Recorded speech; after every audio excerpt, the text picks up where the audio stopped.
All right, I'm in front of Marigold, and this is an interesting part of town. So I'm looking west right now, and obviously Marigold's a somewhat busy street, but I'm looking towards Glenwood. It's probably, I don't know, half a mile down that way. And there's shops and restaurants and all kinds of stuff down there. And there's some really nice neighborhoods tucked in here. But as you get closer this direction, it's really a lot more hit and miss. You can't really see much from what I'm showing you here, but there are still a couple relatively rough, like trailer parks tucked in here, and there's a lot of houses that are still in need of lots of love. There's a lot of little pockets where places have not been taken care of. But that being said, just so you know, there's a stop sign basically right out in front of the house. There's this house on the corner. And then here is the house in question, and it is, I'm sure you can tell from the picture, it's yellow. It's very, very yellow. But there's plenty of parking out front. There's a 2-car garage and then that pad.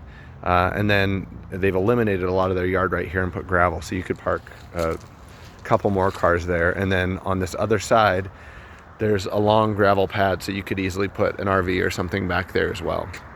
So anyhow, walking through the house, it's kind of an interesting setup. I mean, everything in here is in good shape and it's clean.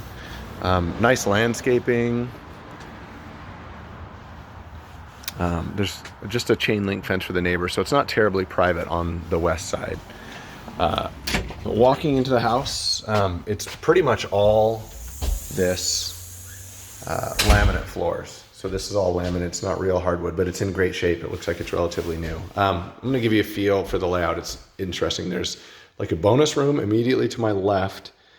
Right when I walk in, the front door. Master bedroom is off here to the left. And then kitchen's immediately to my right. And then there's a hallway there with 2 more bedrooms and a bathroom. So this bonus room, right when you walk in, you've got laundry here. It's like a little laundry closet. It's just big enough for the machine, so there's not much space in there otherwise. And there's no door. I suppose you could put a door in there, but it would be competing with space for this door. So they just don't have a door on there. And then your bonus room here, I'm honestly not exactly sure what you would use this room for. It's big enough you can convert it into a bedroom and add a closet, but you'd have to walk through it to get to the garage, which is right here. So it'd be better used like as an office or a craft room or something like that. Here's your garage. It's a good sized garage. It's deep. So there's a 2-car garage. It's got about 18 inches on either side. They've got some cabinets set up here. So a little workbench. And you've got your furnace and your water heater, and then some more storage and a workbench.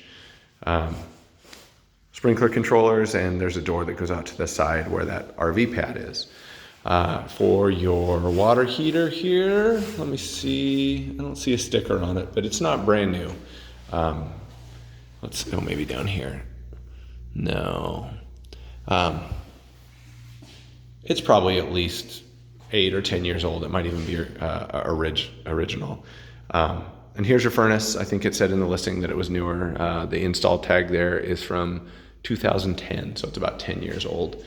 So furnace is relatively new. Water heater looks like it's probably about that age, maybe a little bit older. All right, heading back into this main living space here. I'll just kind of go around the place counterclockwise, I suppose. So here is your master. There's a little linen closet here right next to the master.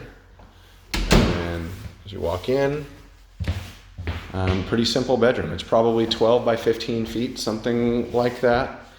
And you've got a bathroom right by the main entrance here with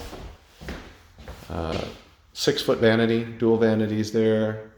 And you've got a tile floor with kind of an interesting inlay, your toilet, and a full-size shower with a tile surround. So it's a nice little compact bathroom, but perfectly functional, and it's clean, and everything there looks like it's in good shape. And you've got a little walk-in closet here on the other side. And this closet is about 6 by 5, something like that, but you can see there's shelving and everything built in. Back out here, and this is a little bit funky, but you can see because they've got this little closet next to the master. There's kind of just a nook back here in the living room, which I'm not exactly sure what you would do with that. I suppose you could put a desk or something like that and make it a little working space. So on the other side here, bedroom number 1.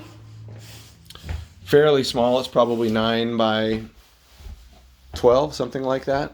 Got a little closet. And then right to my left here is your hall bath.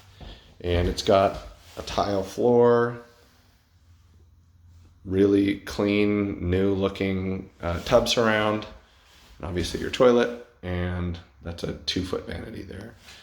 And then linen closet right next to it, and then here's your 3rd bedroom. And this one's pretty tight too, probably again 9 feet by 12, something like that. It's a mirror image of that other one. So now I'll head over living room again, and then your kitchen right up front. The kitchen's pretty compact. It's packed into, there's not a ton of counter space, but it's got nice granite counters. They look new. They might be brand new, but they look new. Oak cabinets. Just for reference, from this left corner here to this right corner there is probably about 8 feet. And then from where this counter starts here to that back corner is about 8 feet too. So the kitchen's probably about 8 by 8 feet. Then backyard. Got a nice covered patio back here. It's relatively quiet, and these arborvitae here provide some privacy. Obviously you can see there's neighbors off to the sides, but you have a little privacy from them. It's a nice little backyard, not too much to maintain. We've got some garden beds over in this corner, a little side yard, and then on this side you've got a little shed, which is actually a really nice setup. The shed's got a little deck and a covered sitting area, and it's set up pretty nicely. It's a framed shed. It's probably, well, looking at those boards, it's about 10 by 12 feet. There's electricity in here. I mean, somebody could use this as a nice little shop or something like that. There's lighting, electricity. I wonder if there's a heater or anything. No. So no heating or air conditioning, but yeah, it's a nice little shop. And this deck runs all the way around here to the front of the house where you have your RV pad. So kind of made it all the way around. So there you go. That is the place. If you are interested, I will check with Heather and see what she thinks about rents, and we'll go from there. Thanks.